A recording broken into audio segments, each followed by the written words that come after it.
People's Channel, Britain's news channel. GB News, unlike other broadcasters, isn't obsessed with the London-Westminster bubble. We think there's a nation beyond the M25, and that's why we talk about the issues that matter across the land. Join me on State of the Nation, 8 to 9 o'clock, Monday to Thursday, on GB News. Daisy's listening, and you should too.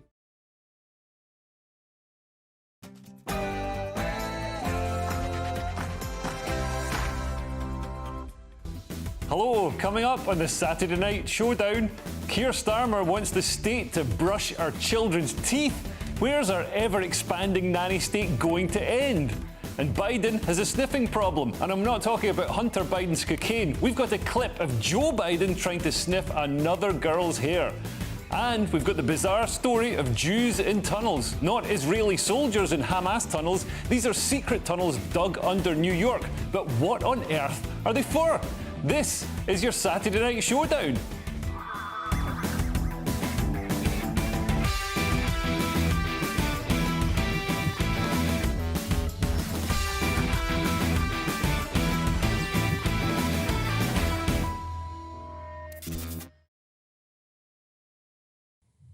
Discussing all tonight's topics, my brilliant panel. Joining me tonight are Ella Whelan, Simon Evans, and the crazy ginger cabbie, Aaron Cortnell.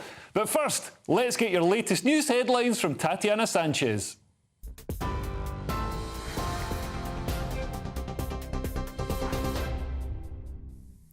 Leo, thank you. Your top stories from the GB newsroom. 9 arrests were made during a pro-Palestine rally through central London today. The arrests were made for alleged offences, including inciting racial hatred, a suspected racially aggravated public order offence, and on suspicion of supporting a proscribed organisation. Thousands of people turned out calling for a ceasefire in Gaza. 1,700 police officers were deployed onto the streets of the capital. That as Yemen's Houthi rebels have promised a strong and effective response following a fresh strike by the United States. The US says it was a follow-up to a joint UK mission targeting Houthi positions. The West is trying to stop the Iranian-backed group from attacking ships in the Red Sea. President Joe Biden confirmed a private message was delivered to Tehran, making it clear the US is well prepared.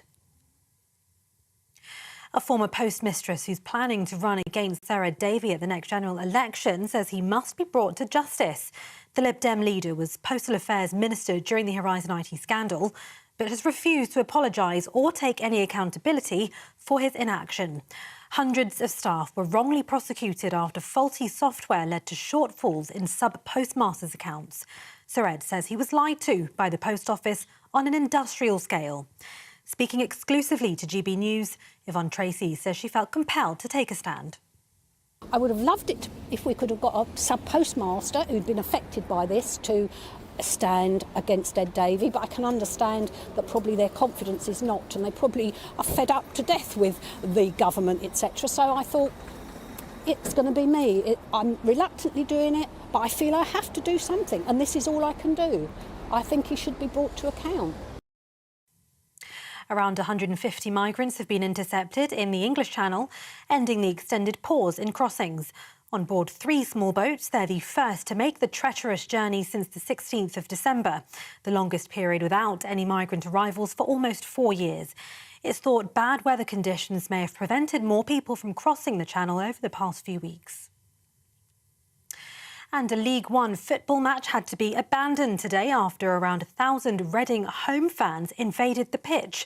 The start of the game was interrupted for 3 minutes when tennis balls were thrown onto the pitch. The referee then had to take players off after 16 minutes as home fans took to the field, with some letting off flares. Many Reading supporters want the owner to sell the club, which is currently 4th from the bottom in the 3rd tier following sanctions imposed on them by the EFL. Those are your top stories on GB News across the UK on TV, in your car, on digital radio and on your smart speaker by saying Play GB News. Now back to Leo.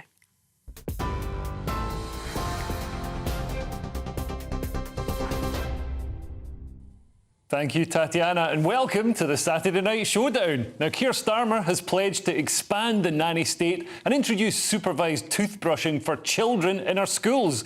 British children are now shorter, fatter and unhappier than other countries, and the #1 reason young children go to hospital is to pull out their rotten teeth. Starmer's state-sanctioned dentistry might save a few cavities, but what's next for our ever-enlarging establishment? A quango to make sure we're conditioning our hair, uniformed inspectors checking our deodorant, Ofcom powers extended to make sure we're wiping our bums properly, with state-sanctioned bum wipers knocking on doors to wipe them for us. And as soon as the state starts doing something for people, they lose the ability to do it themselves. So if we ever actually get a Conservative government, we haven't had one for a long time, and they roll back the bum wiping programme, people will moan that their bums are now dirty and smelly and make a crunching noise when they sit down. This is austerity. People are literally dying, they're going to tweet. Gary Lineker will say that this is just like Nazi Germany because they didn't wipe people's bums either. Cross-channel migrants will post TikToks of themselves counting their cash in state-provided 4-star hotels, while a British civil servant dabs the dingleberries off their bottom with a silken towel. You think I'm exaggerating? I'm not. Scotland's progressive government shows where state intrusion can lead. They tried to introduce the named person scheme, which would make children the responsibility of the state rather than their parents. It was branded a snooper's charter, giving the SNP the power to spy on and break up the families of political dissidents, and it was thankfully repealed. And just this week, Humza Yousaf's floundering government announced plans to jail parents for up to 7 years if they question their child's gender transition, even if the parents believe that they're acting in their child's best interest. But history has shown us that parents are always the best advocates for their own children, not blue-haired bureaucrats beholden to radical communist ideologies like Scottish politician Maggie Chapman. I don't want these people within a mile of my kids, never mind legally responsible for them. I'd prefer the SNP to do something to tackle the drug addiction that blights Scotland. 1,400 babies were born addicted to drugs in Scotland in the last few years. There's no point in making sure children brush their teeth if they're just going to lose them to drug addiction anyway. And the nanny state backfires. During lockdown, the government tried to coerce us to get vaccinated with all the subtlety of Bill Cosby trying to get a model to drink her gin and tonic. This made people suspicious of vaccines, so uptake of all vaccines, even the good ones, has plummeted and cases of measles have tripled. Starmer wants to tackle this with home visits for vaccinations, but the more the state pushes, the more people push back. He also wants to introduce breakfast clubs for every primary school, a 9 p.m. watershed for junk food adverts, and a ban on vape adverts aimed at children. And he thinks it's the government's fault that British children are suffering. Keir said, frankly, if this was a parent that treated children this badly as the UK government, they'd probably be charged with neglect. But the government isn't our parents. Keir is making the mistake of thinking that the solution to bad government is more government. You can't fix bad parenting with a toothbrush. It's just papering over the cracks of a broken society. Working people have seen their wages eroded by mass migration and globalisation. They can't afford to buy a home. Critical race theory and destructive gender ideologies are pushed on their kids. Degeneracy and self-harm is celebrated. China is allowed to corrupt kids in this country via the digital fentanyl of TikTok. We've had decades of increasing government power. This chart shows how the size of the state has increased relentlessly in Britain and other Western countries. How about we try rolling it back? If we really want British children to have better outcomes, we need to fix British society, promote and celebrate the family values and classic liberal values that Great Britain was built on.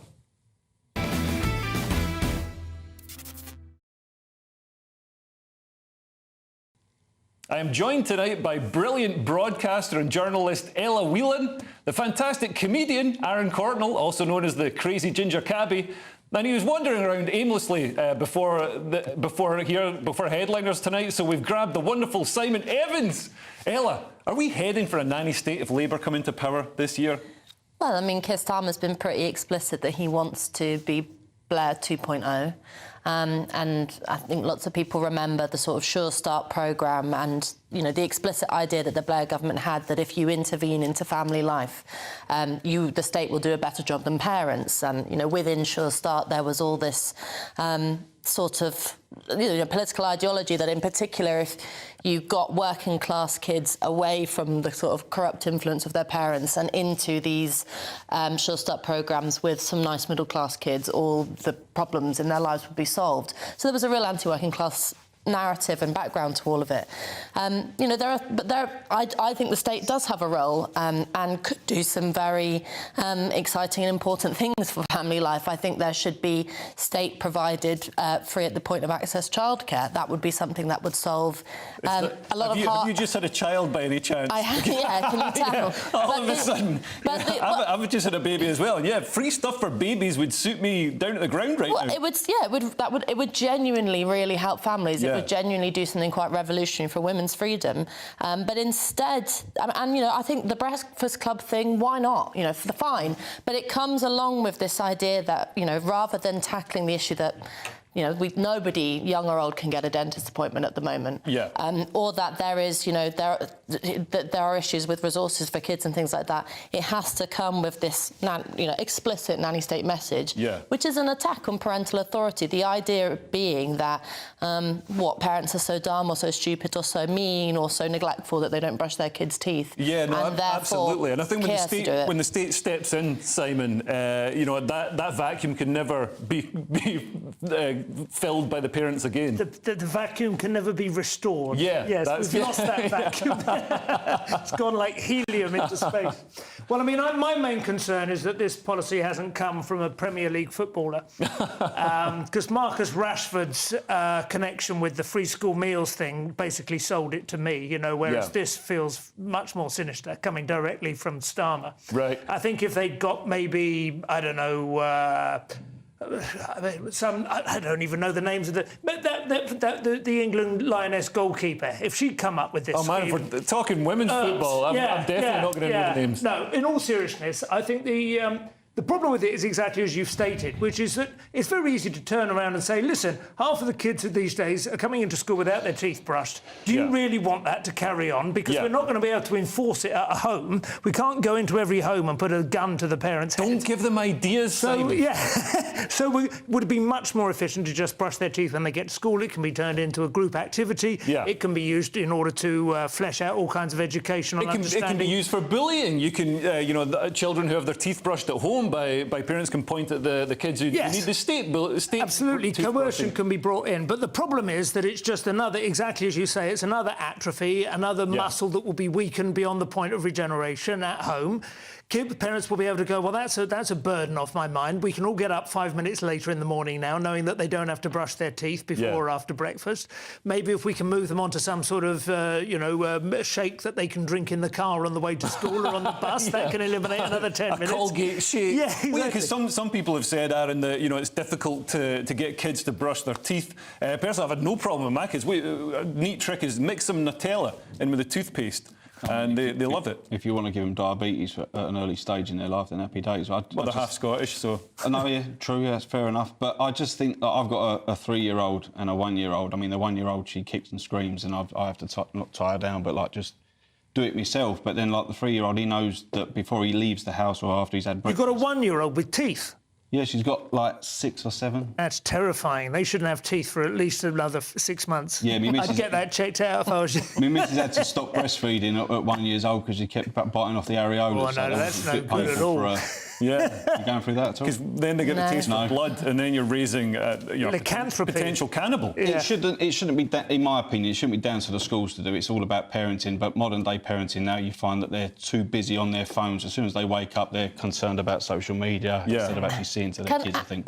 Hang on a minute. There's a bit of a misanthropic tone to this discussion, which is the idea that if you know, I want to stand up for parents and for working class parents that no, they don't, when the state comes along and do something, suddenly lose all their muscles for parenting. I don't think it's just else. working class. I think that everybody, as soon as something's done for you, like that's why we don't have fur anymore, because we're wearing clothes. But that state clothes. You know, the Sure, if you take something like the Sure Start programme, or you know, any kind of a state benefit, a state intervention, I think a lot of the time people have a more cynical approach to it, which is that they'll take what they want, what they can use from it, and they don't buy the sort of ideology behind it. I mean, it's not just the Labour Party, the Conservative government has had a narrative for a very long time that people are thick and awful and stupid and the state needs to come in and intervene. And we know that that isn't true. And also it's the state creating jobs for itself so it can then expand and people can get you know, more power, which and in Scotland, Scotland is an even more terrifying case because they're progressing further along the road to total state domination. I mean, Humza threatening parents with 7 years in prison if they oppose their child's gender transition. That's an ideological crime. That's you know, that's beyond the realms term of care that they use kids. for it, that they try and associate any kind of doubt you might have that your child has been born into the wrong body. They talk about conversion therapy. Conversion therapy, which was a very dubious practice, which was, I think, largely a Christian idea, which was that you could be introduced to a sort of a psychotherapeutic program which would cure you of being gay if you wanted to, and this was largely an American thing. I don't think a great deal happened here.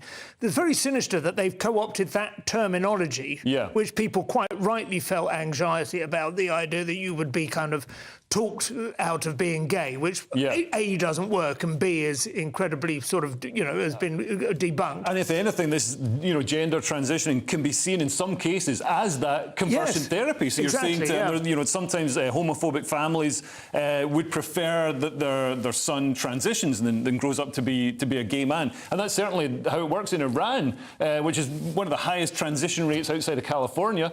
So they basically say, well, homosexuality is illegal, so if you're gay, you've got a choice. You know, we can hang you from this crane, or you can transition. So you know, it does spur on the transitioning industry. The SNP is up there as one of the most liberal political parties in the Western world. I mean, it's insane to suggest that you would criminalise parents literally having a conversation with their children. Or one of the examples was if you didn't allow your child to present in the way they wanted to present, which translated into normal language means you don't let your son wear a dress, you don't let your girl, you know, go for some kind of surgery or something like that. And that is, I would be terrified to be a parent in Scotland at the moment, because what you're really doing there is sending a message to, never mind attacks on parental authority, you're sending a message to kids saying, don't trust your parents. They don't have your best interests at heart. It's driving that wedge. And that just leads to such dark possibilities. Well, it's almost what, you know, a classic child groomer, you know, a Jimmy Savile or somebody like that would say to the kid. Oh, this is our little secret. Don't tell your parents. It's horrific. And my kids don't get to choose what they're having for dinner. Never mind choose their gender. Anyway, coming up, we will assess the week's winners and losers in Cursed or Blessed. This week, Joe Biden, Suella Braverman, and a comedian who got paid £500,000 to run a coronavirus misinformation social media page for a council. Sadly, it's not me. And we'll show you what happened when this lady tried to stop the traffic. She's gonna get hit by a car.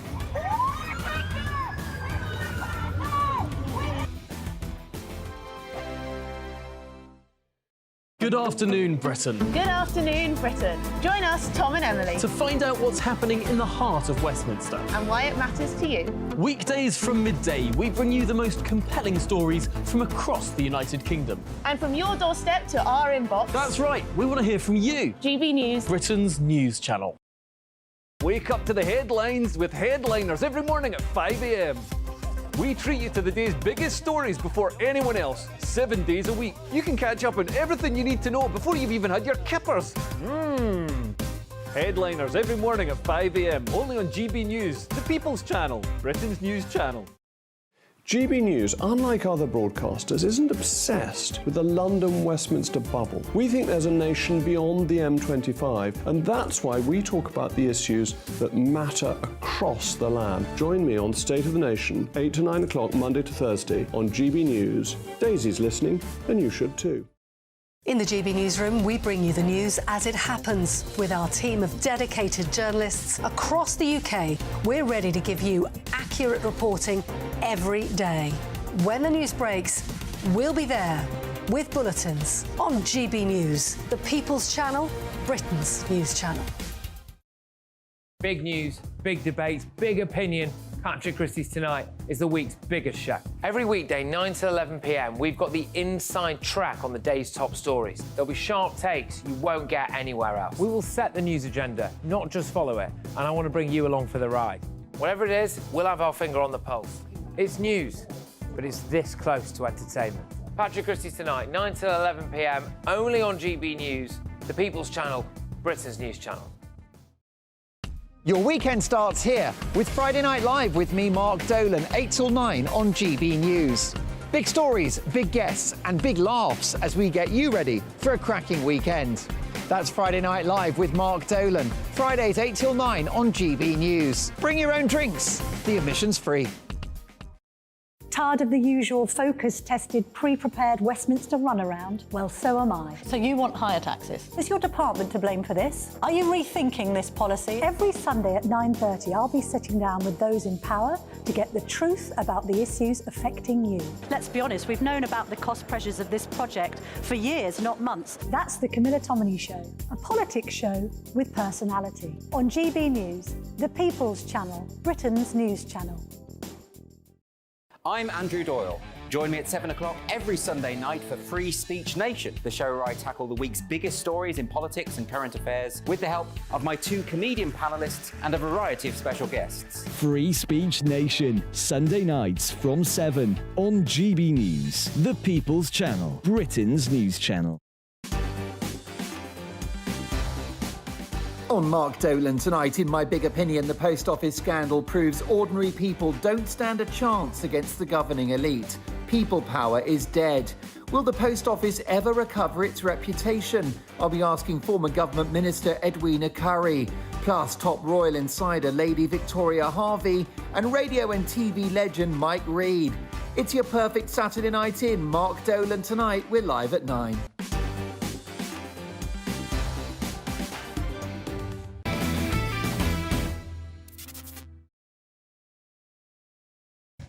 Welcome back to the Saturday Night Showdown. Cursed or blessed coming up, but first I promised I would show you what happened when that lady ventured into the traffic.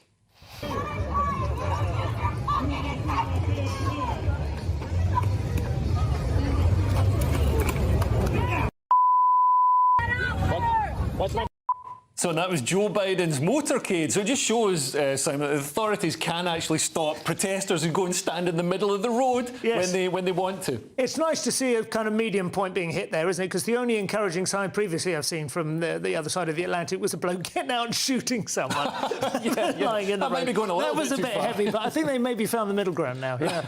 Right. OK, well, it's time now for Cursed or Blessed. Me and my brilliant panel will look at 3 big stories and decide who are the week's winners and losers. And let's start at the top with the ever-energetic leader of the free world, Joe Biden, who's going to run for election again this year, or walk for election. He's not as sprightly as he used to be. He's currently leading the charge against the Houthi rebels as well. The US and the UK have been bombing the Iran-backed group due to their habit of attacking international shipping in the Red Sea. The bombing has been condemned by some unlikely bedfellows, with Carol Vorderman and Donald Trump lining up together to criticise the decision to take action. As well as Houthi rebels, Biden has been busy with his favourite hobby, being creepy around children. Let's take a look. Distant Secretary Austin? I do. I'm sorry. How you doing? Was it a lapse in judgment for him not to tell you earlier? Yes. Aaron, did that creep you out slightly? Yeah, just a bit, but he's got previous about it, hasn't he? He does. He's sniffed a lot of young people's hair. Yeah, but listen, if it smells nice to him. You can't. Yeah, he's at an age where it's like he can't be questioned. Probably a little bit. You just got. It's like the old man in the corner. The old man. He says what he has to say. He's old. He just let him get on with it. Right. But being a leader of a powerhouse, he should rein it in a little bit, or his age should like maybe just have him on a lead or something and pull him back. You maybe get one of those air fresheners like you have in the cab hanging from the rear-view mirror, but of young girls' hair instead of pine trees. That'd be a popular smell. That's a real Silence of the Lambs type suggestion. I mean, talking of his age, we are in an election year for America. I mean, do you think Joe Biden has been selfish by not standing down and letting somebody younger in the Democrats take the reins? There isn't anyone who can, though. I mean, that's. I just thought you were going to say anyone that's younger. Well, no, I mean, the Democrats have no. I mean, the Republicans are suffering from the same problem, but the Democrats have no one who's willing to carry on. Step forward, and you know, it is actually extremely depressing that America is facing the exact same contest and the exact same tensions and the exact same sort of scenario, really, with Joe Biden and Trump potentially, and you know. I kind of feel mean, you know, going for him about his age, and I think a lot of people think, well, there's... Yeah, but it's not our fault he's old. Well, it's not, no, but... And it's not... shouldn't be a problem, but he does... It's not... What I'm trying to say is I don't think the age is the fault of the incompetence. Actually, I think a lot of the problem with Joe Biden is the fact that he is politically all over the place, and I don't think that most of that is down to the fact that he's getting on a bit. Yeah, well, also I think he's surrounded by people who have a vested interest in staying in power for another 4 years. So they should be saying to the Democrat Party, you know, get somebody fresh in, but they're not because they want to stay in power, and also they want to go up against Trump because Trump's pretty much the only person they could beat because he's such a divisive figure because he's so much fun. I don't think they will beat him. If it does go to be Biden-Trump, I think Trump will win. But I think Biden is, as you say, he's a useful figurehead for the, I don't know that it's the deep state, it's just the second tier of government, isn't it? But they've had, by their own criteria, quite a successful administration. I know there's plenty to pick holes in from this side, but it's a very good question, quite what the president... Picked quite a lot of holes in the border on the south. Yeah, well, but then, you know, there are other people who aren't that bothered by that. I mean, it makes for vivid news footage, but actually they've experienced economic, you know, growth. They're way ahead of the UK. The last 4 years, they've had an astonishingly good recovery from COVID compared to us. By American standards, if you want to be absolutely cynical about it, they've played a blinder in Ukraine. They have brought a long-standing enemy to its knees without losing a single, you know, not a single American body bag. You know, they've got rid of a load of crappy old American war weaponry, and you know, they've done a lot that, by their own criteria, by their own rankings, they've done tremendously well, despite having a decrepit old pervert, you know, then people would say the exact same thing about Trump's years in power. Trump, no, it was a completely different thing. Trump did not have a competent administration. He had an absolutely shambolic White House. Governments work best when they're so incompetent they don't actually do anything, and they just get out of the way and they let people get on with it. But it wasn't the same thing on the Republican side. It wasn't like a mirror image of the Biden. It's been the exact opposite. The Biden thing, Biden is not really in charge, and he's got an administration which is seeing through an agenda which his people are very happy with. Trump he's borrowed huge amounts of money to I mean, a lot of this economic growth is just on borrowed money. Their debt is going up. I think it's at 34 trillion. Now, this spike is just, you know, has been insane in the last few years. No, of course, I completely agree with that, and most of it's Chinese debt, and we know where that's heading ultimately. So yeah, that's worrying. I would dispute the fact that the Republican Party have no plausible younger people. I personally think DeSantis and Ramaswamy are both vastly more impressive in front of, you know, you take away the comedic element of Trump, and there's really, what is he, apart from a slap in the face, which they've already delivered once? Yeah. And he's lost once as well. Anyway, next up, we've got former Home Secretary Suella Braverman, who's stormed back into the limelight this week. What's she been talking about? The post office scandal, the merits of dry January, Liverpool's Premier League title chances? No, Braverman is on more familiar ground with the government's Rwanda bill, and she told GB News that she will not back the plan unless it is toughened up. Let's have a listen. This is about delivering a bill that works and stopping the boats. You know, I'm here because I believe vividly in things. I'm here because I believe passionately in delivering for the British people. They are fed up with the boats. They are fed up with broken promises. This is our last chance to get it right. And woe betide a government that fails the British people again. Ella, is this the start of a leadership bid for Suella? I wish it was the end of it. I'm so sick of hearing this woman's attempts to try and muscle in on. And you know, I have no love for Rishi Sunak either, but I really resent the idea that the serious issue of immigration and controlling of borders, and a debate that actually hasn't been had since Brexit. We had the Brexit vote, and everyone seems to think, you know, and I as a Leaver was obviously excited by the result, but everyone seems to think that that means that Britain now and British people want not just a ridiculous, but an extreme plan in the form of the Rwanda plan, and want to do the kind of Braverman style. You say it's extreme, but I mean, a similar plan worked very well in Australia, and it stops people jumping the queue. At the moment, I think we've got an asylum system, an immigration system that sort of doesn't let the right people in, the really deserving cases, but is open to anybody who wants to exploit it. Well, the Rwanda plan does exactly what it's similar to the European Union style of thing, which is just you export your immigration problem somewhere else. Yeah, that's a great way to. Well, no, I disagree. Then the immigration emigrates somewhere.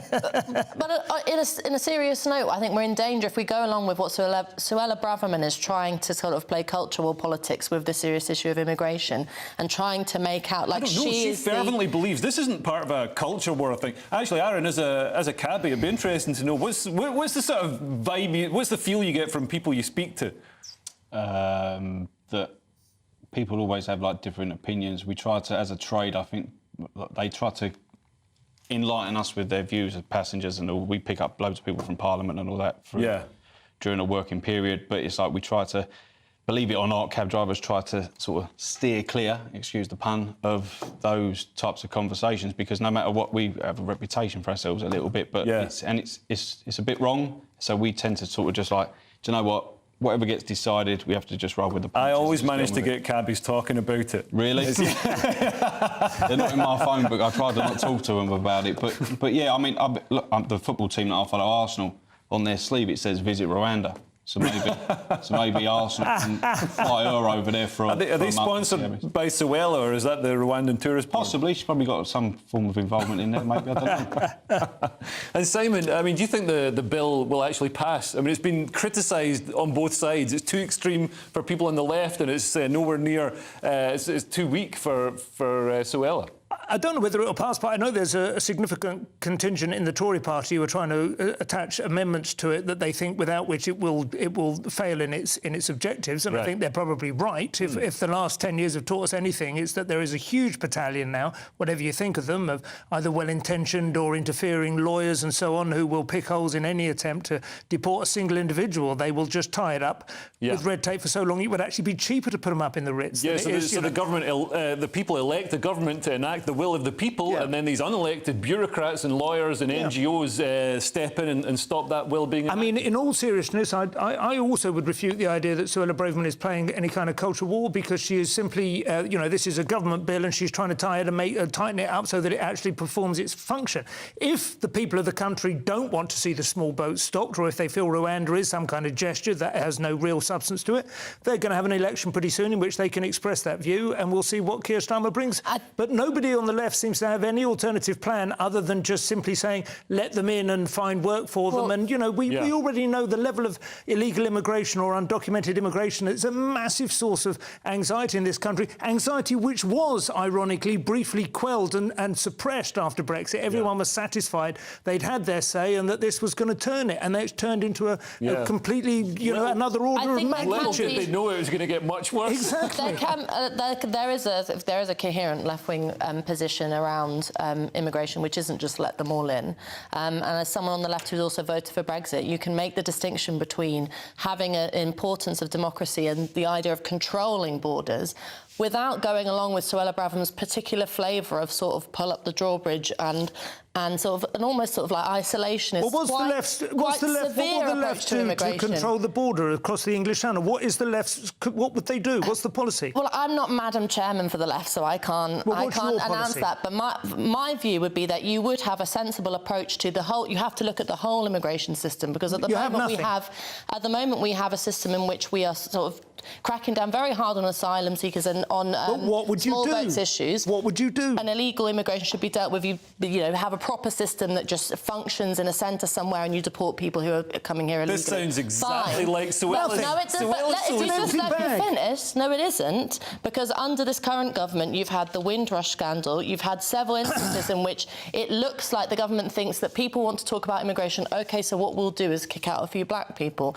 or what we'll do is we'll sound like we're being extremely extreme.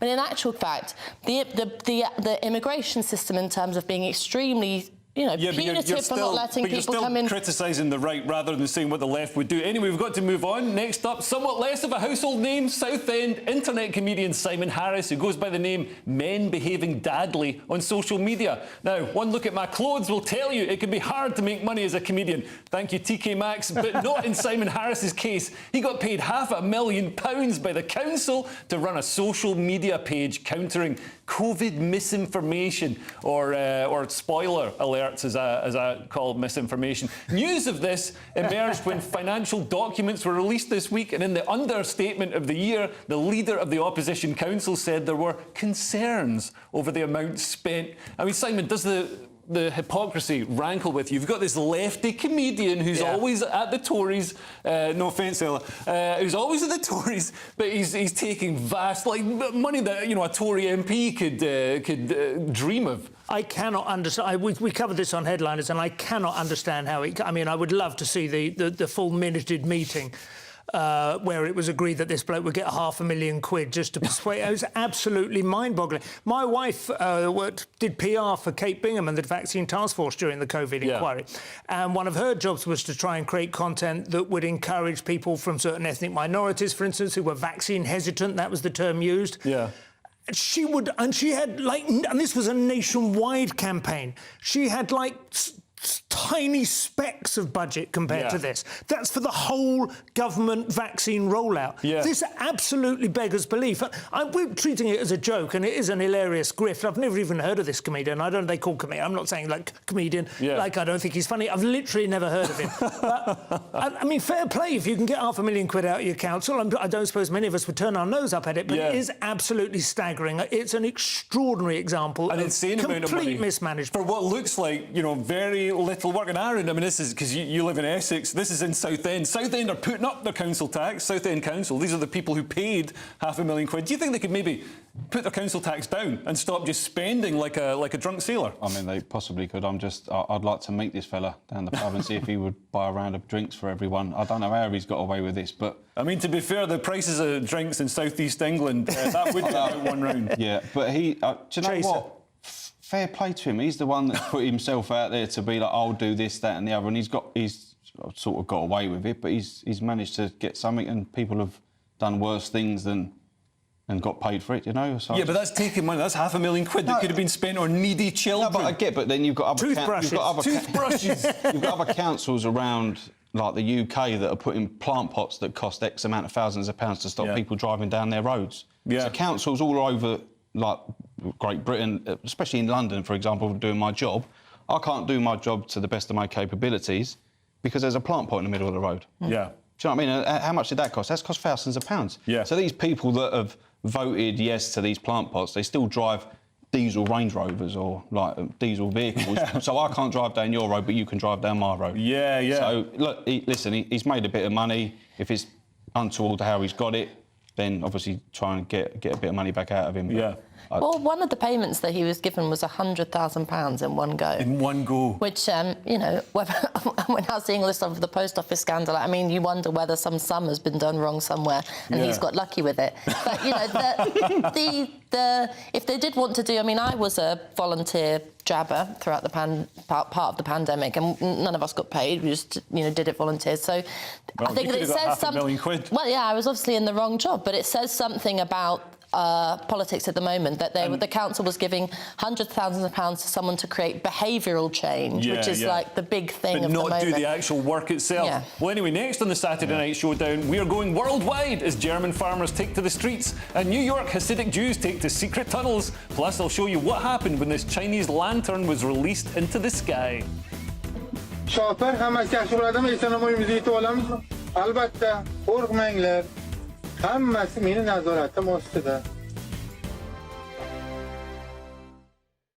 Your weekend starts here with Friday Night Live with me, Mark Dolan, 8 till 9 on GB News. Big stories, big guests and big laughs as we get you ready for a cracking weekend. That's Friday Night Live with Mark Dolan. Fridays 8 till 9 on GB News. Bring your own drinks. The admission's free. Wake up to the headlines with headliners every morning at 5 a.m. We treat you to the day's biggest stories before anyone else, 7 days a week. You can catch up on everything you need to know before you've even had your kippers. Headliners every morning at 5 a.m. only on GB News, the People's Channel, Britain's news channel. In the GB Newsroom, we bring you the news as it happens. With our team of dedicated journalists across the UK, we're ready to give you accurate reporting every day. When the news breaks, we'll be there with bulletins on GB News, the People's Channel, Britain's news channel. Big news, big debates, big opinion. Patrick Christie's Tonight is the week's biggest show. Every weekday, 9 to 11 p.m, we've got the inside track on the day's top stories. There'll be sharp takes you won't get anywhere else. We will set the news agenda, not just follow it, and I want to bring you along for the ride. Whatever it is, we'll have our finger on the pulse. It's news, but it's this close to entertainment. Patrick Christie's Tonight, 9 to 11 p.m, only on GB News, the People's Channel, Britain's news channel. Good afternoon, Britain. Good afternoon, Britain. Join us, Tom and Emily, To find out what's happening in the heart of Westminster. and why it matters to you.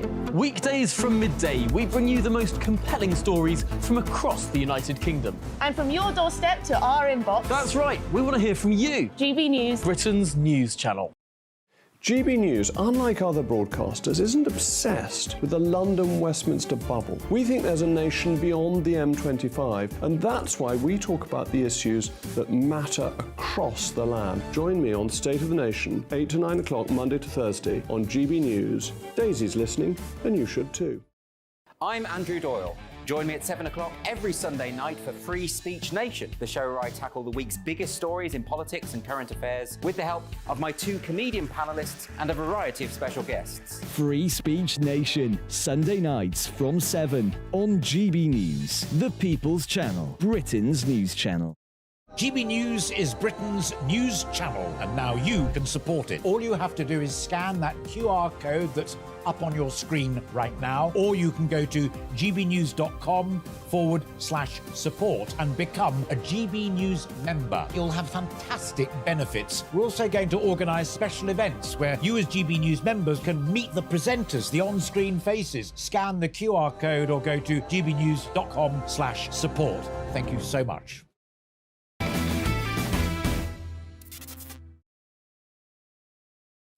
Welcome back to the Saturday Night Showdown. We're taking a world tour in a moment, but first I promised I would show you what happened when that Sky Lantern was released. شاطر هم از کشف العدم ایتناموی موزیت عالم البته خورق منگلر هم از مین نظارت مستده الله راضی باشه.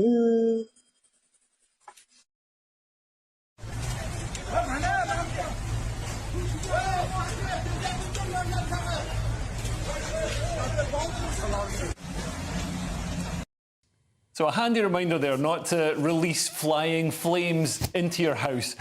Going to New York now, where 9 members of a Hasidic Jewish community have been arrested and charged due to a secret tunnel which connects to a synagogue. The men have been charged with criminal mischief, reckless endangerment and obstructing governmental administration, and have been described as a group of extremist students. Police attempts to intervene did not go too well. Let's have a look.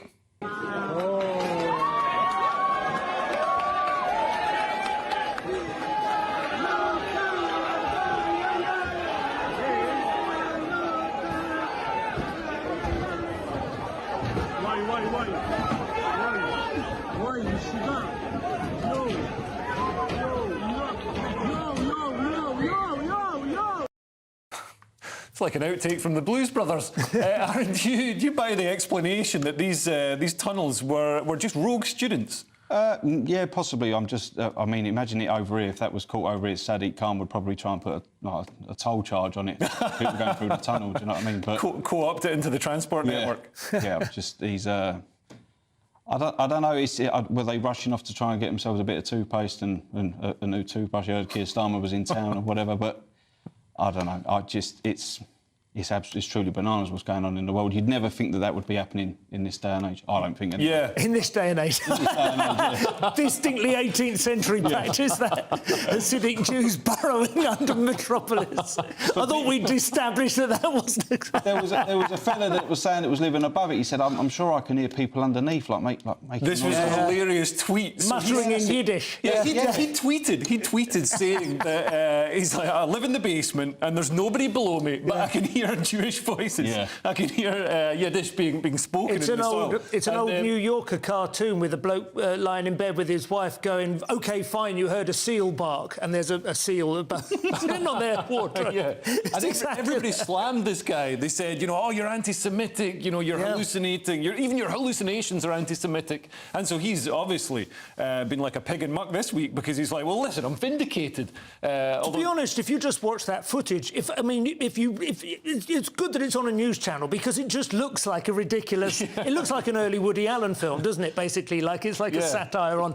Hasidic Jews are right on the edge of caricature anyway. They're kind of daring you not to laugh at them, to be honest, with the massive hats and everything. Seeing one emerging out of a sort of sewer, like a storm drain like that, it's very hard not to see it as a sort of surreal hallucination. Yeah, it does make me think that maybe we are living in a simulation and it needs to be reset. Over to Germany next, where farmers are not happy about being told to say "Auf Wiedersehen" to their subsidies. They've reacted with a wave of protests, blockading roads with tractors and trucks throughout Germany. The problems began when the government reacted to a financial crisis by cutting the farming budget. And as you can see, that has not gone down well. But this is part of a bigger trend across Europe of governments hammering farmers, shutting down farms in the Netherlands, for example, to meet EU net zero emissions targets. Now, Ella, this is, we're sort of seeing a rise of a populist uprising across Europe, and it's fuelled in large part by opposition to net zero and opposition to heavy-handed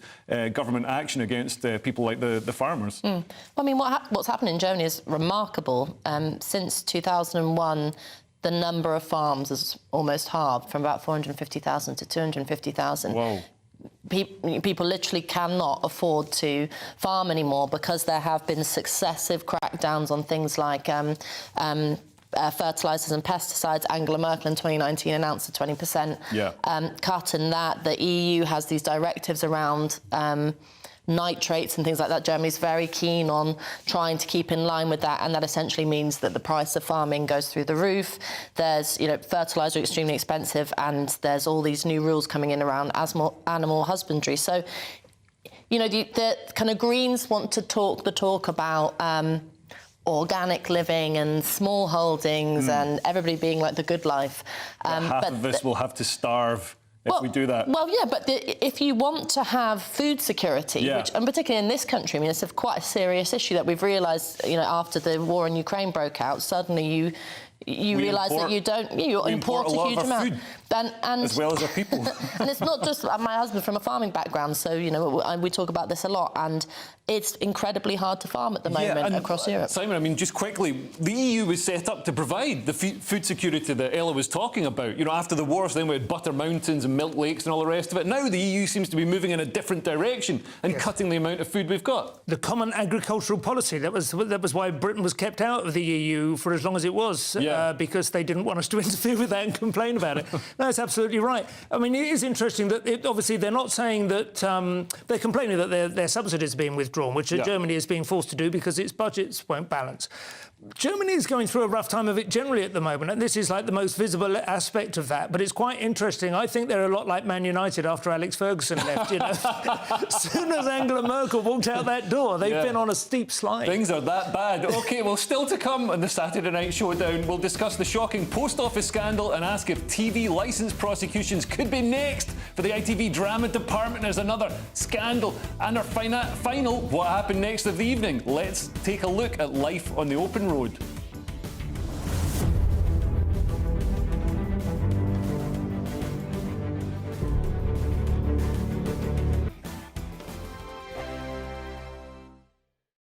Join us every night on GB News at 11 p.m. for Headliners, which is 3 top comedians going through the next day's news stories, which is exactly what you need, because when the establishment has gone crazy, you need some craziness to make sense of it. Headliners. You don't have to bother reading the newspaper. We've got it covered for you. Every night at 11 p.m. and repeated every morning at 5 a.m. We won't send you to sleep like some of the other paper review shows out there. So join us 11 p.m. every night on GB News. The People's Channel, Britain's news channel. Tired of the usual focus-tested, pre-prepared Westminster runaround? Well, so am I. So you want higher taxes? Is your department to blame for this? Are you rethinking this policy? Every Sunday at 9:30, I'll be sitting down with those in power to get the truth about the issues affecting you. Let's be honest, we've known about the cost pressures of this project for years, not months. That's the Camilla Tominey Show, a politics show with personality. On GB News, the People's Channel, Britain's news channel. I think the most exciting bit for me is talking to people. People who I think are ignored often by the major news channels. We're going to give news they want to hear. There's a voice there that needs to be heard. I think there's a chance here for a diversity of opinion to be expressed, which you don't find elsewhere. It's really exciting. We don't hold back. We're free to say how decisions that are taken here affect us all around the country. Only on GB News, the People's Channel, Britain's news channel. Good afternoon, Britain. Good afternoon, Britain. Join us, Tom and Emily, To find out what's happening in the heart of Westminster. and why it matters to you. Weekdays from midday, we bring you the most compelling stories from across the United Kingdom. And from your doorstep to our inbox. That's right, we want to hear from you. GB News, Britain's news channel. Every Sunday from 11, join Michael Portillo. There will be topical discussion, looking at the week before and the week to come. So kick back and relax at 11 a.m. on Sundays on GB News with me, Michael Portillo. GB News, the People's Channel, Britain's news channel. Your weekend starts here with Friday Night Live with me, Mark Dolan, 8 till 9 on GB News. Big stories, big guests, and big laughs as we get you ready for a cracking weekend. That's Friday Night Live with Mark Dolan. Fridays 8 till 9 on GB News. Bring your own drinks. The admission's free. Big news, big debates, big opinion. Patrick Christie's Tonight is the week's biggest show. Every weekday, 9 to 11 p.m, we've got the inside track on the day's top stories. There'll be sharp takes you won't get anywhere else. We will set the news agenda, not just follow it, and I want to bring you along for the ride. Whatever it is, we'll have our finger on the pulse. It's news, but it's this close to entertainment. Patrick Christie's Tonight, 9 to 11 p.m, only on GB News, the People's Channel, Britain's news channel.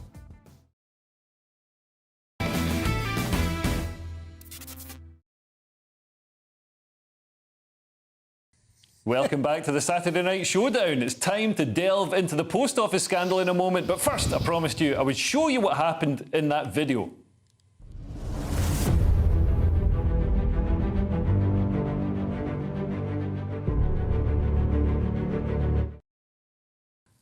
Aaron, has that ever happened to you when you're driving around London?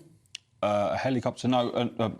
Ubers occasionally do that to me. What, fall out of the sky? Not fall out of the sky, but they pull out of side turnings and tend yeah. to sort of crash into lamp posts and things like that. Be on high alert, but yeah, no. So as a cabbie, you're not a fan of Ubers?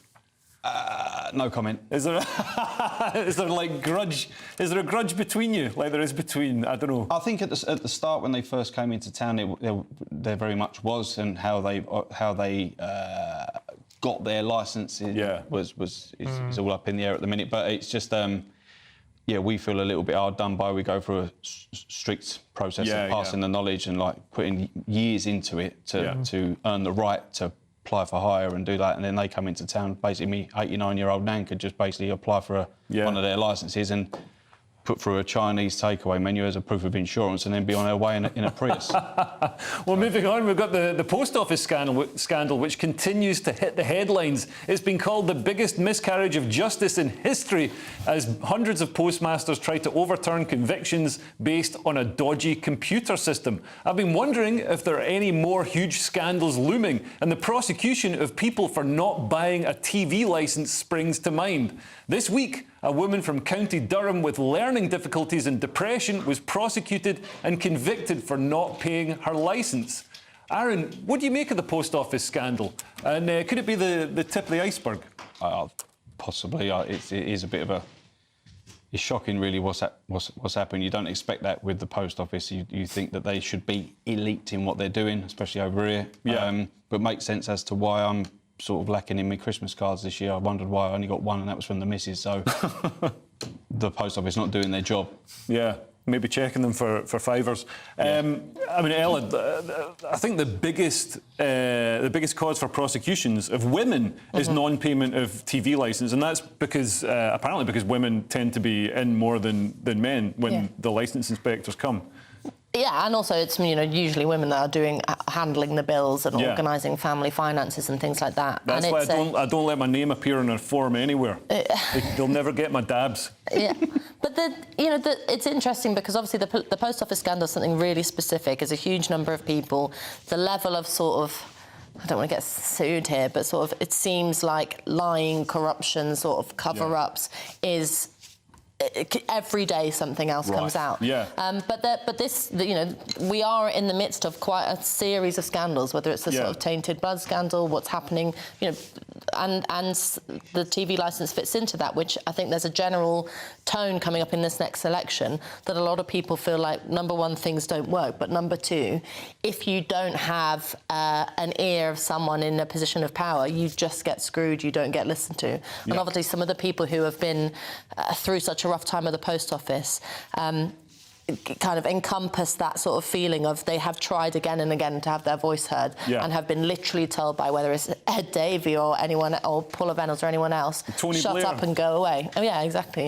Yeah. I think I think there's going to be a lot more coming out about how many other politicians, as much as I want to see Davy's head on a spike, how much other politicians are implicated in this. OK, well, right up next is Mark Dolan Tonight. What have you got for us this evening, Mark? Oh, well, listen, we're talking about the post office. Will it ever recover its reputation? A lot of people don't want to go to the post office anymore. Should it be axed? And also, a top scientist says we should bring back masking. I'll be responding in my big opinion.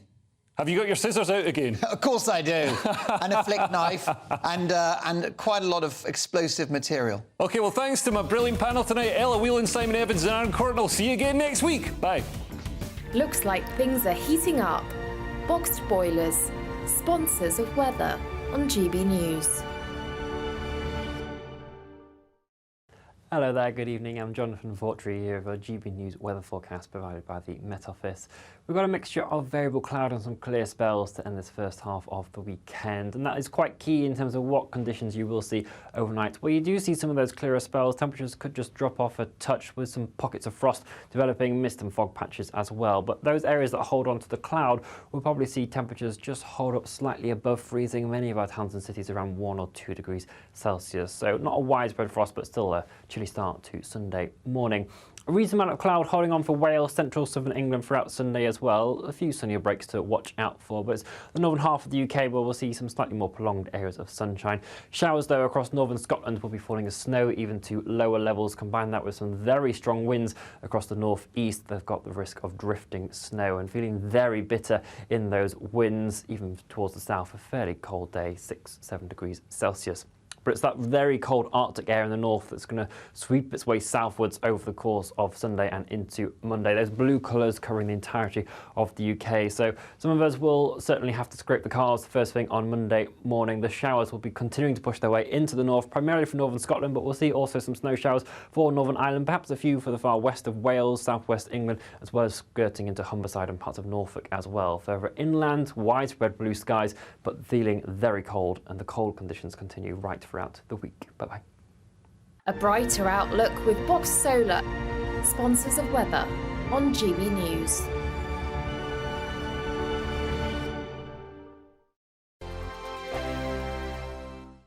When the news happens, it happens here. And really important breaking news. Breaking news this morning. On TV, radio and online, the news starts here on Britain's Newsroom. All the biggest stories and the answers that you need from across the UK and beyond. Join Britain's Newsroom from 9:30 on GB News. The People's Channel, Britain's news channel. Have a great Saturday night with me, Leo Curse, on the Saturday Night Showdown. It's a crazy world out there, so come and make fun of it with me.